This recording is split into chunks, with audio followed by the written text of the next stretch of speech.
สิหำหัวมื้อใดเนาะเว้ยคืออยู่ได้ระยะนี่ได้หันฝนตกฝนลมแรงเบิ่งเนาะเป็นหูกระปุกปังๆอยู่ย่านโอ้ยบ่คำเห็นมื้อแรกนี่เนาะคือนอนอยู่นอกบ่เด้อนี่นะสินอนอยู่นี่เด้อนี่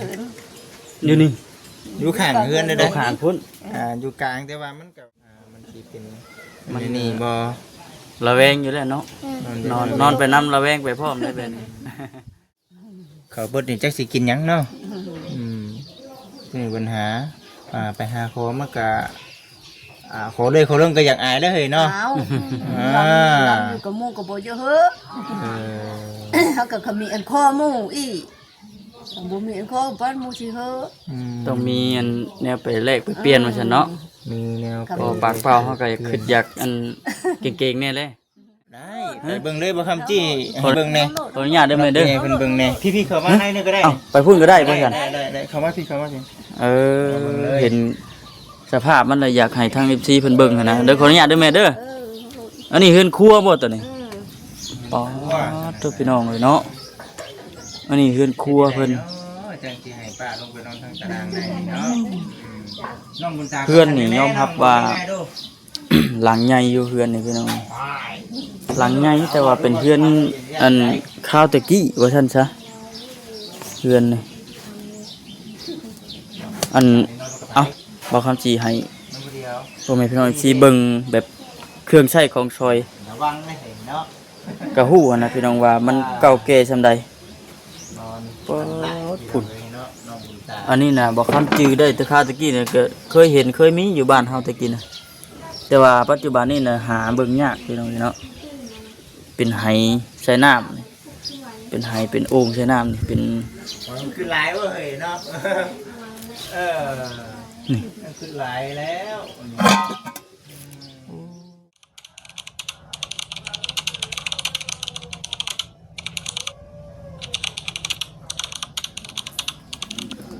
พี่น้องเนาะ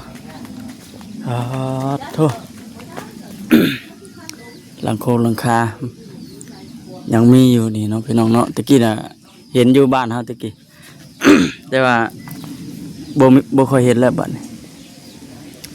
แต่ว่าพอมาหมู่บ้านเพิ่นยังพอมีอยู่เนาะพี่น้องเนาะจังใดก็ขึ้นไปอัดชมรับฟังนำกันอยู่เทิงพุ่นแหละเป็นใดก็ได้อันนี้บ่คำมามื้อแรกก็ว่าแม่นพี่น้องเนาะทักทายสบายดีขออนุญาตขึ้นเฮือนนี่เด้อเนาะมีแต่คนเนื้อเนาะจะเบิดไว้ล่ะกินลูกเอาพร้อมสบายดีสบายดีเนาะช่องกับเพื่อนมามากินกันจักยามไรบัดนี้ราชิมาแม่นบ่จักแล้วจักยามไรจังสิได้มาเนาะเนาะพี่น้องเอ้ยก็นอนแต่ละคืนนี่ก็คิดอยู่นั่นเนาะคิดอยู่ได้ว่าฝนตกมาสิหำหัวมื้อใดเนาะเว้ยคิดอยู่ได้ระยะนี่ได้หันฝนตกฝนลมแรงเบิ่งเนาะเป็นหูกระปุกปังๆอยู่ย่านโอ้ยบ่คำเห็นมื้อแรกนี่เนาะคือนอนอยู่นอกบ่เด้อนี่นะสินอนอยู่นี่เด้อนี่อยู่นี่อยู่ข้างเฮือนเด้อข้างพุ่นอยู่กลางแต่ว่ามันก็บ่ต่างหยังเนาะบ่ต่างหยังพี่น้องเอ้ยคักแน่ดีมื้อนี้ก็ได้พันหยังแน่ซะนอนเฮือนแบบนี้พันหยังแน่พันหยังที่นอนสบายอยู่นอนอยู่บ่ซะรับอยู่บ่รับอยู่นอนเจ็บจะลืมฝันเนาะแต่ว่าอันนั้นสิว่าหยังก็พี่น้องเอ้ยกินนี่ก็ได้เนาะอันนั้นมีนั่นกับป่านนี่ก็เขาได้อยู่ตั้ง3 โลนอนแบบอันนั้นธรรมชาตินะพี่น้องเนาะแบบคิดอยู่นะว่ามื้อนี้ฟ้าฝนมันสิเป็นจังได๋เนาะมันสิเป็นมันนี่บ่ระแวงอยู่แล้วเนาะนอนไปนำระแวงไปพร้อมได้แบบนี้แม่เอ้ยก็บ่ตุ้งเนี่ยมันก็ตื้นสิเฮ็ดแบบนี้สิอยู่แบบนี้จนฮอดมื้อใดนี่คือถามในความคิดของทางแม่เด้อบ่มีผู้เฮ็ดผู้หยังก็ ถ้าตายพูดป้าพูดมันพูดเลยเขาขึ้นตอนนั้นแล้วมันบ่มีผู้เฮ็ดได้เขาก็เอ็ดบ่เป็นเขาก็มั่งบ่ได้เพราะว่าเพิ่นมั่งกะบ่เท่าตายป้านี่คือว่าบ่มีผู้เฮ็ดเลยนะ คันบ่มีคนเฮ็ดก็สิเท่าเบิดปะเนาะ ถ้าตายป้ามัน ตอนนี้รู้สึกนี่ได้ตอนนี้คุ้มคิดตอนนี้เลยอุกใจยังหลายที่สุดเลยตอนนี้ อุกแนวว่าเดี๋ยวนี้นั่นแหละ เรื่องเฮือนเรื่องชาญ กับอุกมันบ่มีข้าวกินนั่นแหละเขาเหมือนหรือจะไม่ใช่จำเดียว เขาเบิดนี่จักสิกินหยังเนาะนี่ปัญหาไปหาขอมันก็ขอเลยขอเรื่องก็อยากอายแล้วเฮ้ยเนาะลำอยู่กับหมู่กับบ่เยอะเฮ้อเขาก็เขามีอันข้อหมู่อีบ่มีอันข้อบ้านหมู่สิเฮ้อ ต้องมีอันแนวไปแลกไปเปลี่ยนว่าซั่นเนาะ มีแนว พอปากเปล่าเฮาก็คิดอยากอันเก่งๆแน่เลยคิดอยากอายแน่ เนาะ ก็บ่เยอะอีแต่ชื่อเนาะ นั่นแหละพี่น้อง ฮ้อนเอ้าเลยเนาะ ยำทำให้พูดโดนโฮมไม่ใช่ไปอยู่โลด มันบ่คนเนี่ยนะมั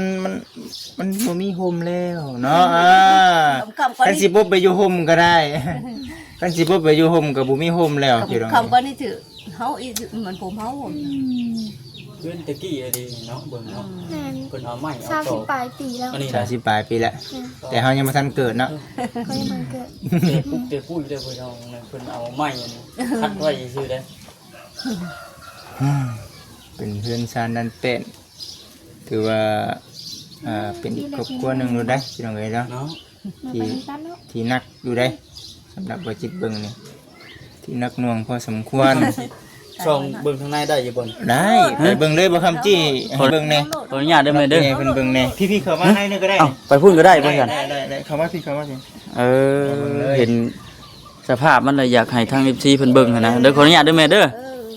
อันนี้เฮือนครัวบ่ตัวนี้ป๋อตัวพี่น้องเลยเนาะอันนี้เฮือนครัวเพิ่น จังสิให้ป้าลงไปนอนทางตารางได้เนาะน้องบุญตา เพื่อนนี่ยอมรับว่า หลังใหญ่อยู่เฮือนนี่พี่น้องหลังใหญ่แต่ว่าเป็นเฮือนอันข้าวตะกี้ว่าซั่นซะเฮือนนี่อันเอ้าบ่คำจีให้พ่อแม่พี่น้องสิเบิ่งแบบเครื่องใช้ของซอย ระวังไม่เห็นเนาะ ก็ฮู้อะนะพี่น้องว่ามันเก่าแก่ซำใด นอน ปอดพุ่น เนาะน้องบุญตา อันนี้น่ะบ่คำจื้อได้แต่ข้าวตะกี้เนี่ยก็เคยเห็นเคยมีอยู่บ้านเฮาตะกี้น่ะแต่ว่าปัจจุบันนี้น่ะหาเบิ่งยากพี่น้องเนาะเป็นไหใส่น้ำนี่เป็นไหเป็นโอ่งใส่น้ำนี่เป็น มันคือหลายเว้ยเนาะนี่มันคือหลายแล้ว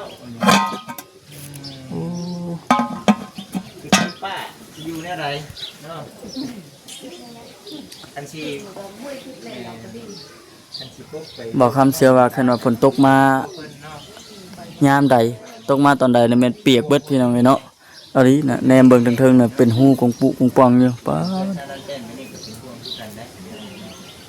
เพิ่นเอาไม้เอาหยังคัดไว้ซื่อ ป้าไว้ให้แล้วครับ ๆเล็กแต่ปูบ่ได้มีจักเล็บพี่น้องเอ้ยโอ้เนาะว่านอนอยู่นี่นี่เนาะดิ มันเข้าห้องน้ำห้องในได้แม่ป้าเข้าใช้เข้าห้องผมก็จะมาห้องน้ำสีเขียวเนาะห้องน้ำร่วมแบบนี้นะอาเซียมไปเลย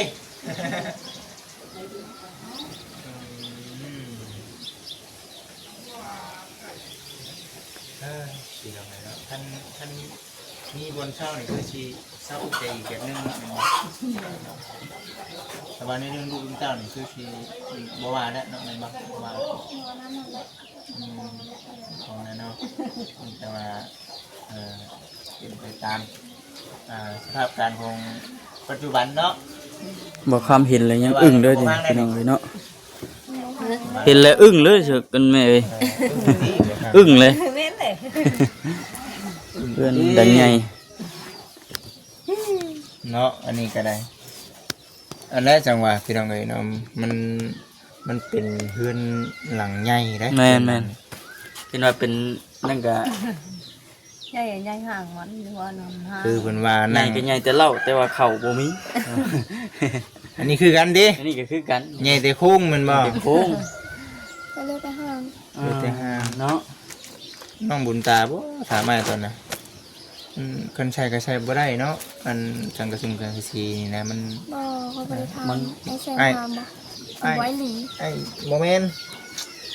ไอ้ค่อยเนาะไอ้ค่อยเนาะเราบอกอยู่เด้ว่าใช้บ่ได้เราคำมีสังกะสีแต่มัน จะมาดอกหมด มันบอกเด้ ข่าวมันนั่นแหละน้องบ่จิตเนาะ ไม่ข่าวบ่มีใส่ไม่ได้พี่น้องเอ้ยเนาะ 30กว่าปีเนาะ แม่30 ปีแหละประมาณนี้แหละ คือเพิ่นว่านั่งมูนอยู่เนาะบางผู้บางคนเพิ่นนั่งมูนนี่ได้หลายเด้เนาะเฮานั่งมูนอยู่บัดรักษาบ่ได้บัดนี้เนาะ มูลมาถ้าใช้อยู่น้ำพรแม่ก็บ่ได้ มูนแล้วนี่มูนพ่อมูนแม่แล้วเฮือนนี่ รักษาไว้สิ ย้อนยังย้อนเพื่อเฮงเฮาเนาะกับบริติบริบาทั้งแม่แล้วแหละ แม่น ก็โอ้ เฮ็ดแล้วก็รักษาบ่ได้นั่นแหละ เห็นแล้วครับทราบบ่ได้สิพบไปอยู่น้ำหลานกับบ่ไปแม่นบ่เจ้าบ่ไปเด็ดขาดเลยแม่นบ่ บ่ไป คือน้องเราเป็นหลานบ่ เป็นหลา หลาน น สาว ประมาณ 15 ปี แม่น ลูกน้องค่อยอันนี้นะ ลูกของน้อง เอิ้นป้าเอิ้นป้าเนาะเอิ้นป้าคนนี้จะเป็นหลานคนนี้เบิ่นแล้วขนมนั่นล่ะ อาศัยอยู่ผู้เดียว อยู่น้ำลูก อยู่กับลูก ลูกสองคน อืม ลูกกับผู้ชายทั้งหมดนั่นแหละ บ่ ใช่ทั้งเบิดเนาะเอาคือบ่จิตว่าแหล้วบ่อยู่คือบ่ช่วยป้าแหน่บ่ฉันบ่ไปบ่มาอยู่ตัวเองก็ยังคือกันบ่ฉันน้องบุญตา บ่มีเด้ ต่อทุก แม่ บอกอยู่พันแม่ว่าบอกผมพันมาว่าสิไปซื้อนี่ว่าเด็กมานี่ก็ได้นี่คันถือ ชู เด็ก ก็ เนาะ ถือ1,000 2,000ได้บ่จิต ตอนที่นี่เอาจ้ะเอาขนมก็ได้เนาะเอาขนมเอา ช่วยตัวสิช่วยได้ก่อนว่าซั่น เอ้ยพี่น้องเอ้ยเนาะ จี้แม่เจ็บได้ เจ็บบ่บ่ใช่คือพ่อคักๆเนาะผู้นี้เนาะ คือลีดา คือดีนี่นะใครยีดอกลูกสาวคือพ่อดีเนี่ยพี่น้องดีเนาะเฮ้ยลงไปเป็นยังก็จะเป็นพญาติบ่พญาติยัง จักพญานยังบ่จัก เว้าดูเว้าละเอียดเลยอ่ะเป็นพญาติยังในปัจจุบัน โยว่ามันบ่จักหยังว่าโทว่าฮู้จักแต่ว่ามันเป็นตุ่มนี่โดนกระโปงนี่ เป็นแล้วมันบ่ดี เพราะว่าเขาเห็นเนี่ยคือว่าเหลืองๆเนาะ แม่อยู่ว่า กับ เป็นบาดนะ กับไข่นำพร้อม อ่า ค่อยน่ะช้ามื้อดีเคยชิมไข่เนี่ยว่านั่นแหละ สามมื้อดีสี่มื้อไข่ มันย่างแล้วอ่อนข้าวน้องเดียวนี่ก็ดีเมื่อยนี่นะ มันไม่ปกติคือ บ่ได้ก็คือทั้งแม่นี่ ดิยอแต่ว่ามันเยอะกินเขาเก่าในเจ๊กระบอกเขาไปเยอะไม่กินไปไก่ไก่เอาเขา แต่เป็นบ้านมันบ่เช่าบ่ แม่ประมาณนั้นแหละว่าแล้วมันเสืออะไรหัวใหญ่ เคยไปปัวบ่ บ่เรามีเงินโป เงินโป้เนาะเป็นครอบครัวหนึ่งที่เติบหนึ่งพอสมควรพี่น้องเนาะลงไปข้างไปเด้อพี่น้องเด้อเนาะอันนี้ก็ได้ ไก่ก็มันไปก้นเวียนน้ำลูกนะก็อันเท่าใครก็นอนนะไปใครไปนอนน่ะโทรมันไปยึดเขา มันบ่เยอะเนาะเดี๋ยวนี้ยากเลยนี่ เนี่ยมันบัดปีนี่เลยใครเลยจักว่าใครน้ำปีนี้นะแบบนั้น ไข่น้ ใครน้ำมา ไข่น้ำไข่ำไข่น้ำบ่ครับ ไข่น้ำเกี่ยว อยา ไข่ ใคร น้ เลย มันไข่น้ำได้ เอาเลย มันกินมันเยอะแด้เขาน่ะปีนี้นะ มันเยอะแน่เนาะ ปีกายนี่นะเขาก็ไม่เยอะ ำ ใครเฮือนอนนะไม่นอนนะมันไปเยอะเขาเลยว่ามัน เป็นได้จักปีแล้วก็ เอาเป็นปีกายนี่ยัง เป็น วะ ปีกานี่เนาะ ประมาณปีปลายแล้วก็จะ ปีปลาย ปีปลายเนาะ ประมาณนี้แหละ แล้วก็บ่นั่นเลยบ่เช่าเลยเป็นติดๆต่อๆมาเลยเนาะ มากเลยเฮาบ่ เป็น ได้ อะไร ไป กะไม่ได้ปัวเลย เฮาบ่ได้ไปกวดเนาะ ไปตัวนึงเท่านั้นแหละไปกูดนะ เป็นแต่งยาให้จิตจักแลนะเนาะ มันก็คันแบบรักษาตอนต้นมันก็บ่เป็นนักเนาะคุณผู้ชม นั่งบ่ ตัวชื่อยาได้เงินนักคิดนักข่าวชื่อยาน้ำตลาดเพิ่นมาขายยาแนวกินก็กินแนวชื่อก็ชื่อก็อันเก่ามันบ่เศร้ายกปีนค่อยจ้าค่อยน่ะน่าค่อยเยอะยังก็บ่ได้กินเนี่ยค่อยว่าน่ะชื่อกินใครกว่า ซื้อกินใครกลัวเนาะ ชื่อยายชื่อย่างชื่อก็มันบ่ดีเลยได้ก็นำชุดมาเลยเพราะว่า ก็ชื่อกินเฉพาะนี่ตัวตายทิพย์ เบิ่งไปเที่ยวเลยเนาะ เป็นแหงหักษาบ่ได้เลยเบิ่งทรง ก็เป็นแห้งชาวไร่เนาะยิงปะดิ่งโดนดิ่งอันนั้นได้เนาะ มันบ่แห้งมันจำเก่าอยู่ เบิ่งทรง อืม บ่แห้งจำเก่าอยู่ พี่น้องเลยเนาะอันนี้คือ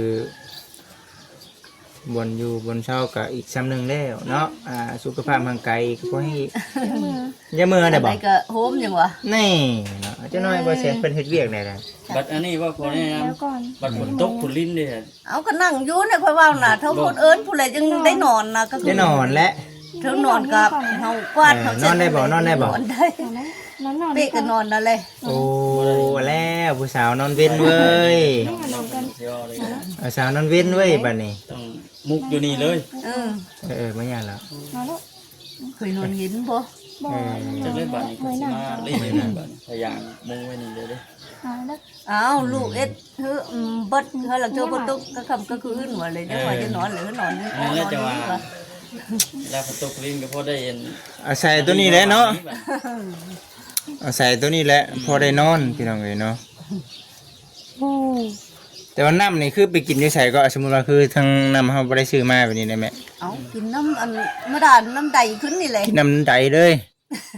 น้องดิ เราซื้อเอา น้ำซื้อบ่เอาซื้อเอาพี่น้องเอ้ยเนาะปู่เฮาบ่มีแน่คือป้านี่จับหลังรุดหน้าจับหน้ารุดหลังนี่คือ ซื้อมัน บ่ชื่อเนาะ โยมมันมีเงินซื้อทำอะไรก็กินไป อืม ต้มผักที่ขาดต้มอีกกินโลดเลย แต่เป่งขึ้นมาแล้วกินเลย ต้มในได้เนาะ กินเลย ต้มแหน่ว่ะต้มน้ มันขั้นต้มอยู่เลย ำติดน้ำขี้คาด อ่าติดน้ำขี้ค้านมาแหละต้มน้ำมันจังน้ำกอกเนาะมันจะเป็นอีกแบบหนึ่งได้น้ำกอก มันจะ จัก มี อยุ่หมูกระบอกอยู่ อืม ต้องต้มอีกก่อนกินได้ เวลาเขาต้ม ถ้าว่ากินอันนี้แบบมันขาดญี่ปุ่นบ่มันกินได้ นั่นแหละเคย กินมาแล้วมันก็ลื่นได้อเปิดตัวมาแล้วมันก็เคย ข้าวตะกี้นี่ไปหาอันยิงกระปอมข้องกระปอมนี่กินไปเบิดเลยเนาะบ่ครับแต่ว่าพอเขามาสังเกตเบิ่งตอนนี้แหละข้าวต้มเนี่ยมันจะมีค่า โอ้ยเขากินน้ำสางลื่นกินน้ำสางแล้วก็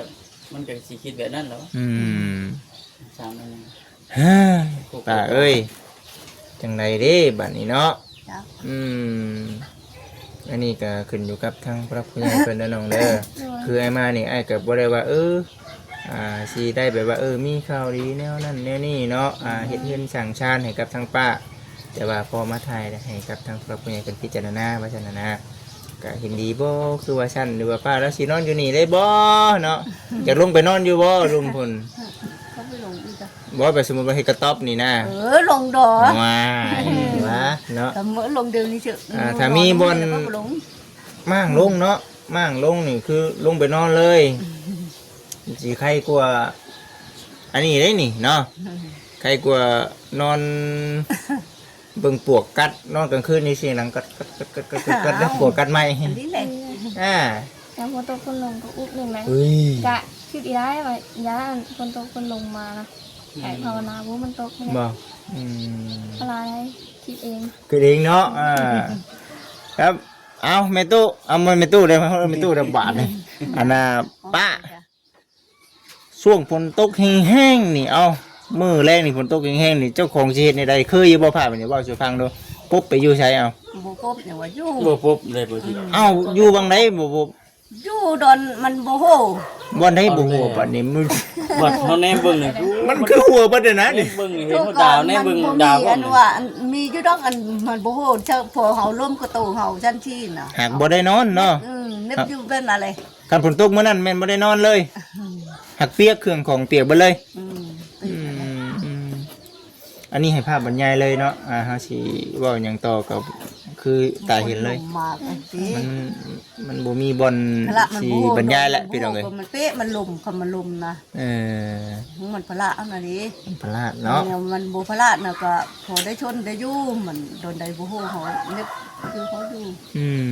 พอได้ชน ลมน่ะสิโยมมันเป๊ะหมดคำลม เฮ้ยตาย คำลมก็ตามเป๊ะก็ตามมันอยู่ต่อชู้อยู่ค่อยน่ะเพราะบ่ไปใช่ ช่วงสิลงลี่อยู่ตารางซั่นเนาะ เขาบ่ลง เนี่ย ไว้ดีจุดตารางคือเก่าบ่คำบ่จิตว่า เอ้ายันไว้ว่ายันมันลมอุ้มพัดทางคงค่าคือ มั แล้ น ว บ่ไป บ่ มัน คัน ไม่เพิ่ คือเป็นอะไรเสียได้อยู่แต่ว่าลงไปมันก็เตี้ยคือเก่า เตี้ยคือเก่า แหละแต่ว่ามันแบบลมแห้งๆลงลบได้มันปลอดภัยกว่าอยู่เพื่อน แม่น นั่นแหละ ยันไม้นี่คูลงมา ไม่ เนาะ นี่แหละ ซัดหัวก็แห้งเด้อเฮ้ย แต่บ่คำเพื่อนดินยังปบออกนอกบ่ได้ช่วงมันแห้งเด้ อันนี้คือลงหอดด้านหลัง เอาดีเลยเนาะ ลงไปลี่นะยันไม้ยันตอกนี่แหละเนาะผู้ลง เพื่อนน้องบุญตาก ลางคืนนี่ใครอยู่แล้วมือใดฝนมันบ่ตกนอนเบิ่งดาวอยู่สิคืออยู่นี่ก็ท่าอยู่ช่วงเดียวฝนมันบ่ตกกันนะ ต้องมีคู่เลยนับดาวเนาะนี่มันมีคู่เป็นตานับได้เฮ้ย ทางแม่ป้าเพิ่นต้องกินเนาะ เออ ก็ได้คือว่ามีเอ็นกระสอบเข่าใช่บ่จิต ตัวนี้เป็นของทางผู้รักผู้ใหญ่ บ่ เป็นให้ประจิตเป็นสะพานบุญให้แล้วมาให้เรามื้อนั้นหลายเติมนะมื้อนั้นเนาะแต่ว่าคุณลุงยิดบัดนี้ เพื่อนเราฮักโลดโจมขึ้นมากัน เกือบพุ่นแล้ว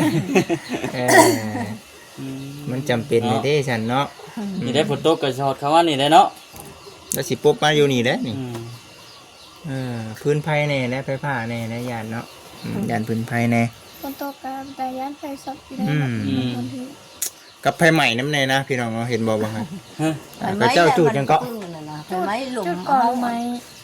แม่นบ่ ไฟไม่ถุงเลยหลุมเฮาบ้าน จุดก่อไม้ ก่อนรู้ไหมเลย ก่อไม้นะ จูดกอดเอาไม้แต่มันปิวมาใช้ แม่แต่บ้านที่จะข้างเรา ไหม้หลังคาเฮือนดาวเลย เออเนาะ ว่าก็เป็นดังกะซีบ่ไหมเนาะมันเป็นดังไหม้แน่ บ่อนอื่นกันนี้นะแต่ว่าบนหัวไปบน แห้งทุกข์แห้งซ้ำโอ้ย โยนผู้หนึ่งก็เป็นดอกที่หรือโยนมันก็ไม้นั่นแหละหลุม คัน แบบนี้ คือเสือมันย้ากับผู้หนึ่งเลย อืม อืม ผมย้ายแห่งมืดแล้วเต้นไปซื้อมันยังข่อยไม้ทำอยู่ ก็สิเป็นอย่างไรพี่น้องมื้อนี้ก็ได้ไปซะเนาะบ่คำเนาะ แม่นแม่น เด้อป้าเด้อมื้อนี้ เยี่ ก็ ยมมายาม บ่ได้มีหยังหลายเด้อป้าเอ้ยมื้อนี้น่ะเด้อก็ถือว่าได้อันน่ะพากับให้น้องบุญตามาเยี่ยมมายามเก้าป้าเฮากับอีกอย่างน้องเพิ่นก็ช่วงนี้เอาลูกเอาหลานอยู่เพื่อนเนาะช่วงดำให้ดำหน้าผู้ใดจังสิออกไปเนาะก็เบิ่งไปพังไปพี่น้องเอ้ยเนาะถ้ามีโอกาสบุญวาสนามีเด้อป้าขอให้มีผู้รักผู้ใหญ่ เจ เพิ่น อ คือ ภา เห็น ว เด้ นา อ เนาะภาวนาให้มีทางผู้ใหญ่เพิ่นเห็น อุกใจซำได้ป้าเดี๋ยวนี้เอาเว้าสิฟังดูอุกใจซำได้นี่เว้าดู เอาก็อุ๊ก อุกซำได้ ลูกค่อยเว้าน่ะค่อยบอกอุ๊กยังว่าว่าเขาก็หากินอยู่หาโทมือหานั่นแหละโทเอามาโทดัดชอบนี่น่ะ โอ้ ถ้าก็ว่าหามันมืดเลยชะม้อยอันนั้นแหละมันอยู่อุ๊ก อุ เนาะ ก ว่า ใจนะ แบบนั้นเลยอยู่อุ๊กเนาะก็ว่าเอามายู่ๆหรือไผสิอุ๊กแบบใดสิสบายใจแบบนี้เด้อว่ะ แบบไรจังสิบายใจ ผู้นั้นอันพาเงินมาเฮ้อผู้นี้พาเงินมาเฮ้ออันน่าสิสบายใจว่านี่นั่นแหละว่าน้ำลูกนะทำเนี่ยนี่นะเฮ้อบ่มีสิสบายเขาก็ว่าแบบนั้นแหละ อันนี้คือว่าน้ำลูกน้ำเต้าเนาะ โยลูกมีแต่ขอเงินโยไผสิบ่อุกแม่เองบ่มี เป็นว่าจะทำยังไงซื้อได้กินดีกว่าเอาเงินนี้บ่เลย เดี๋ยวก็ว่าแนวจุดดับกับได้ยินที่ลูกขอเงินนะมันบ่มีเลยมันจะให้นั่นแหละมันยังฮู้ดับแล้วก็ดีจักอยู่บ่มีเท่าใดพอน่ะ คือว่าได้พี่น้องเนาะคือเฮาเอามานี่ก็เป็นคงอยู่คงกินไปเนาะพอได้อยู่ได้กินเป็นคันกำแก้วนี่คือว่านี่แหละซื้อให้เบิดเลยว่าฉันผู้ใหญ่เพิ่นบอกก็ตามนั้นเลย นี่ก็แปลงน้ำช้างนั่นแหละ ได้แล้ว ได้เลยได้ ไปเยี่ยมเบิดเท่าไหร่หั่น จักอันลูกแป้งทั้งช่องเจ้า ก็ยังมีประโยชน์อยู่เด้ เลยเงินลูกแด้ บวกผสมประสานกันเนาะ ชื่อเครื่องมันชื่อน่ะชื่อกระเล็ดกันยังชื่อ ใครยีดอกฉันก็ได้ เก่าโจด ไปเด้อป้าเด้อขอให้มีบุญวาสนาได้ป้าเอ้ยเนาะมาสบายดีป้า สบายดี ป้าน้องบุญตาเฮาเนาะไปอีดาอยู่นี่ถ่าบ่ อึบไปสิพี่น้องเอ้ยบ่ข้างไป บ่สิได้สิมาอยู่บ่ จังว่าข่อยก็ยังบ่ทันได้ฮู้โอ้เฮือนเนาะแต่ละหลังนี่สูงก็ดีเพิ่น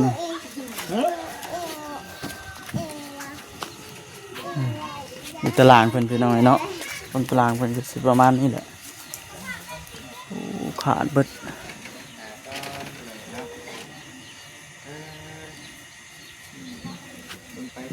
พี่น้องเนาะ ผาแอมก็ขาดหลังคาก็หัว ถ้ากันมาเยี่ยมมายามคือเก่าเช่นเดิมพี่น้องเนาะ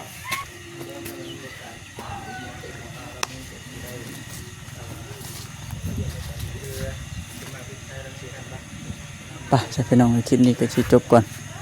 บ่คำก็ได้แต่ว่าพบพ่อกันคลิปหน้าคลิปต่อไปเนาะพี่น้องเนาะสบายดี